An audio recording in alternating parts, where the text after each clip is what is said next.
What up, y'all? This DJ Illmatic back once again, coming at you live and direct, straight from my crib, USA.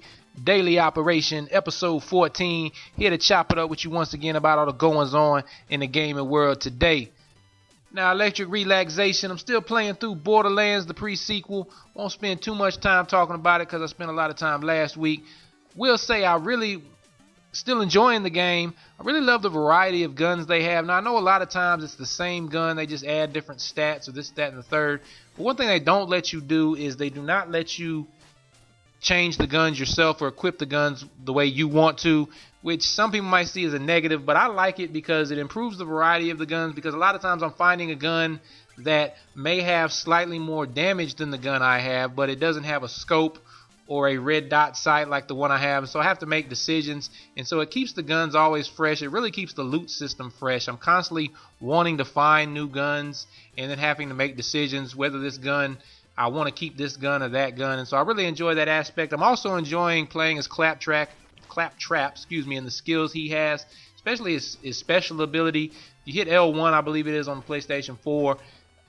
You'll spawn another Claptrap from time to time that will fight alongside you, and there's different varieties of things that spawn. Sometimes you spawn with the special ability, and so you spawn invisibility, or you're able to spawn a melee weapon and you're able to go around just chopping people down. But I'm really loving the skills as well, really enjoying playing through the game.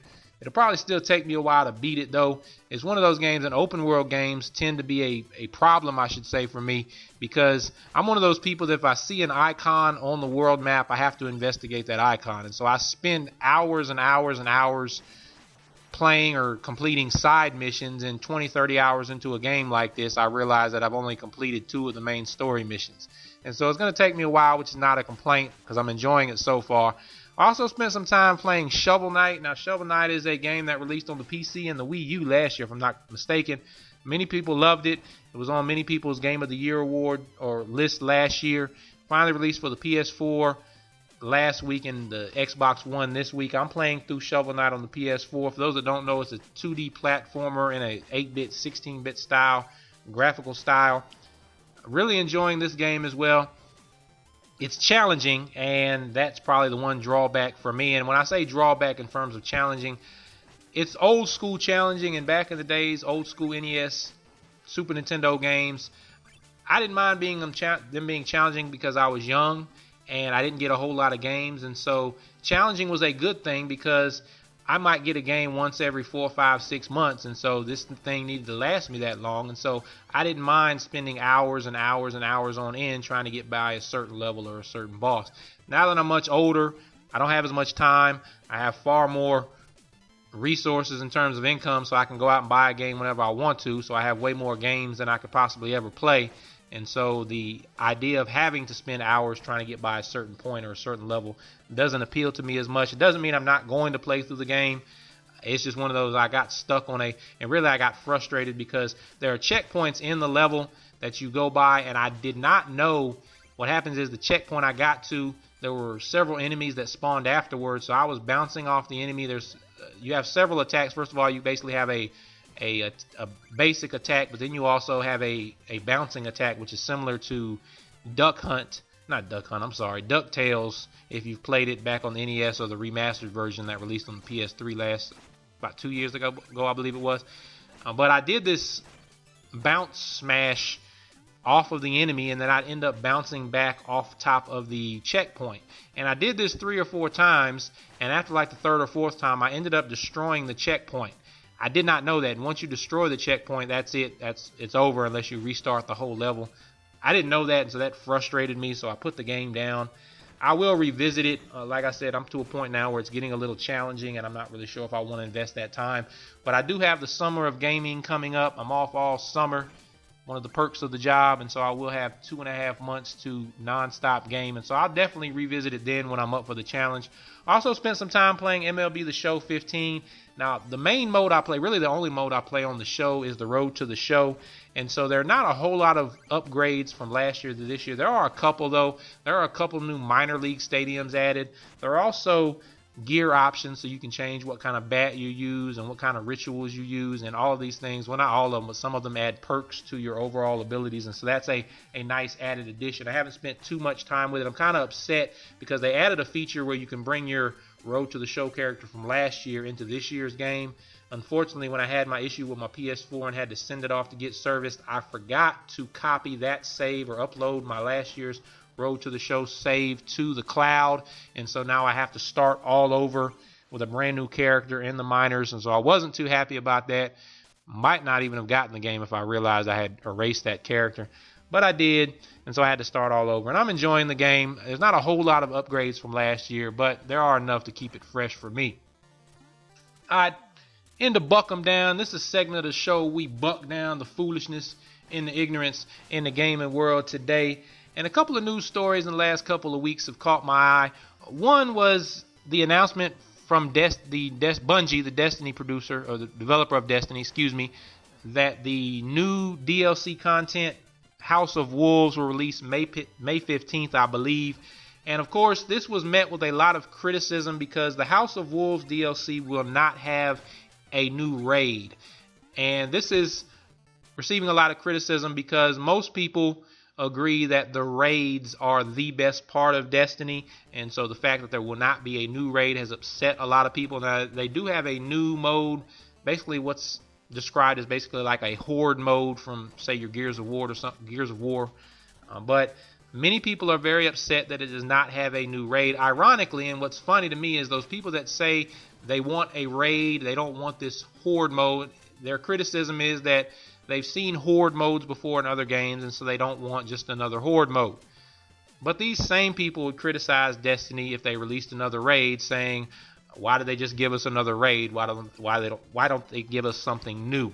And so that's the main criticism of the House of Wolves, and we'll get into why that bothers me in a minute, because it also feeds into another story I've seen recently, and that's the criticism leveled at Star Wars Battlefront. I've seen a nice little diagram or picture on social media and message boards that basically says that Battlefront 2 on the PlayStation 2 had 32 characters per side. Why can't the new Battlefront? The Battlefront 2 on PlayStation 2 had space combat. Why can't the new Battlefront? It had levels from both the old and the new trilogies. Why can't the new Battlefront? So basically it's just comparing Battlefront 2 on the PS2 with the new Battlefront point for point. And it's basically just criticizing all the things it's not going to do. And all of this feeds into the main point I'm trying to make this week, and that's it seems that everyone, well, not everyone, but a lot of gamers nowadays are in a hurry to hate. They're in a hurry to criticize and hate on a game. Destiny's House of Wolves, no one has played the new DLC, yet a lot of people are criticizing it and completely bashing Destiny and the House of Wolves. Well, now what's interesting is most of the people bashing this new DLC don't even play Destiny anymore. Now, I'll admit I don't play Destiny anymore either. I absolutely loved Destiny when it first launched. I got it at launch, played it, probably spent about a month and a half playing it regularly, almost every day. Loved absolutely every minute I spent with it. But after about a month and a half, all these other new games came out, and I just got away from it, and I've never returned. But I do have a lot of friends, especially on the Xbox One side, that absolutely love Destiny. They play it every day. They swear by it. And these people have not criticized. They're not criticizing the new DLC, primarily for the same reason no one should be criticizing the new DLC, and that's because no one's played it. Once again, video gaming is an interactive medium, and so if you haven't interacted with the medium, if you haven't played this DLC, you shouldn't be criticizing it. If you don't play Destiny anymore, this DLC isn't really meant for you anyway. It's meant for the player base that has been consistent. And until they play this DLC and they report back on it, I'm not really going to have anything to say about it either way. I don't care how much. I don't care if Destiny was releasing one mission that lasted 5 minutes and they told me it was going to be a $100 fee. I'm not going to criticize until I actually hear back from people that have actually played it, because that could be the most amazing 5 minutes in your gaming life, and you could come away saying that was worth every penny. But you'll never know until you actually play it. And so I don't understand why everyone's always in such a hurry to hate on new games or new DLC. The same thing with Star Wars Battlefront. People are complaining about all the things it doesn't do compared to the last game. DICE is not porting this game over. They're creating a new Battlefront experience. And when you create something new and try to improve it, trying to improve something doesn't mean you take what you had before and take everything exactly the way it was and just add new stuff to it. That's not how you always improve things. Sometimes you have to cut back or cut away or do away with things in order to improve. And so DICE is creating a new Battlefield experience. No one other than some media has been able to actually see the game in terms of gameplay. No one, from my understanding, has actually held the controller and played it themselves. And so I don't understand why everyone is in such a hurry, once again, to run and criticize this game already. You have plenty of time once a game launches and you've actually put your hands on it. There's usually demos or alphas or betas. You'll have plenty of time between now and launch to put your hands on it. At the very least, watch gameplay footage and decide for yourself if it's a good game or not. But right now, we don't know enough about the game. We haven't seen the game in action to have so many criticisms about these games. But gamers love to just jump in on the negative side. And I don't know if it's a thing where you don't want to be the one joining the bandwagon. You want to be the one driving the bandwagon. And so you want to be the one to say a game sucks first, so you can come back later after launch and say, see, I told you so. I'm not really sure of the mindset. I love video gaming.